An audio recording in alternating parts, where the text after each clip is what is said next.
Hi everyone. So I've been using Pixel 9 Pro XL for over 2 weeks now, and I have spent a lot of time with this device. I've traveled with it. I used this phone on mobile data for the whole day, and I clicked a lot of pictures. Honestly, I fell in love with this phone. I think it started with the design. I fell in love with the looks when I held this phone for the very first time.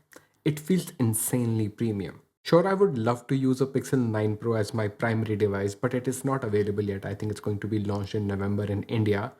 But I wanted to try the best premium Pixel phone available, so I went with the Pixel 9 Pro XL. I was using Pixel 9 before this phone and I saw a lot of improvements on the phone, which gave me the confidence to buy the Pixel 9 Pro XL.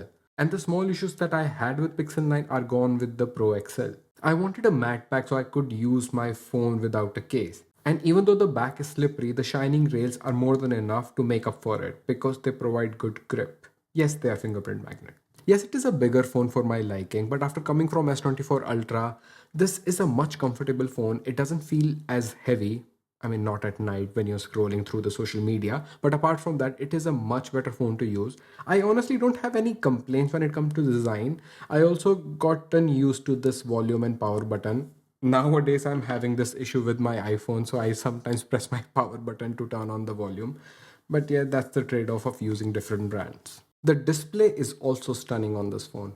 It is so bright that many times I needed to reduce the brightness even when I was outside. And for some reason, it feels more responsive than Pixel 9. Not sure it's because of the LTPO panel or is it just a overall better display. I'm also using a tempered glass and not facing any fingerprint issues like I used to have on Samsung Ultrasonic when I was using a tempered glass. I did watch a lot of movies on this phone when I was on flight, and the media experience was phenomenal. The speakers are also great. They fell short of my 15 Pro in bass, but overall the clarity is much better and they're actually better speakers than the Pixel 9 itself. And I absolutely love watching content in this phone. And the bigger screen is one of the reasons. Now I'm considering keeping a bigger phone just for the media experience. Not sure how long that's gonna last. And I know everything will come down to that Tensor G4 not being as powerful as the competition like the Apple A18 Pro, 17 Pro that you have right now, or even the Snapdragon 8 Gen 3 or even Gen 2. But the thing is, that is for a small amount of audience that usually loves specs more than the phone itself.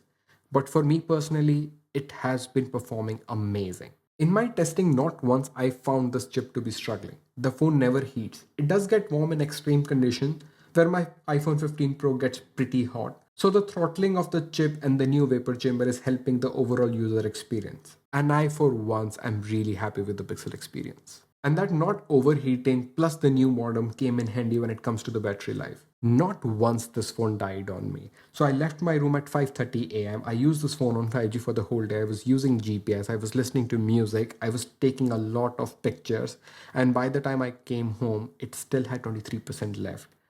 I think S24 Ultra is the only phone that has lasted like this before. I've never used iPhone 15 Pro Max, so I'm not sure about that. But any of the smaller phone does not last. But even the Pixel 7 Pro I had did not last half day of that sort of extreme testing. So for the battery usage, I think it has been a great phone. So no matter how you use it, you're gonna get at least one day, and you can stretch it to 2 days depending upon how you use it. The charging speed has also been improved, at least on paper. I was never able to achieve those speeds, so it was still taking around 1 hour 30 minutes at least to fully charge this phone. I don't have the Google official 45-watt charger. The software, on the other hand, has impressed me. I guess this is the first time I got a Pixel phone with barely any bugs. And I think that's why they did not launch this phone with the latest Android version, Android 15. That has never happened before. But I think that is one of the reasons that this phone is kind of bug free. I know a lot of people complained about some bugs on this phone, but I did not encounter them. And I think it is because this Android 14 is quite mature. So, overall, a great software experience. There are a lot of artificial intelligence features as well, which I will talk about in the camera section. But in this section, I want to particularly talk about Gemini Live. Not a lot because you have seen a lot of demos. So for me, there was one particular case where I was in a meeting and some people were talking about a software that I did not use and I wanted to know what that is. I didn't want to pause the meeting. So I went to Gemini Live and I asked, can you just explain the software to me in like simplest term? And it was able to give me enough information so that I can at least talk about it. I am not going to make it one source of truth. I'm not going to rely on it completely, but it will give me enough context so that at least I can talk about it. So I will treat that information like that. Now let's talk about my favorite part of this phone, the cameras. I don't know what it is about the Pixel that makes me want to click more picture, but I actually want to use this phone more than Samsung, Apple, or any other phone just to take pictures. In my opinion, Pixel is one of the best point and shoot camera out there. I know it is not as great as iPhone when it comes to details, but it's definitely better than Samsung S24 Ultra. I know you can find better hardware on Vivo and Xiaomi, but when it comes to just point and shoot, I will always rely on Pixel phone. I absolutely love the versatility of this phone. It doesn't matter if I'm clicking picture in day or night. I just take my phone out, click the picture, and 90% of the time I don't have to click that picture twice. And I absolutely love that 5x telephoto lens. It is a definitely fun camera to use. The biggest issue I found with Pixel phone is going to be the portrait camera.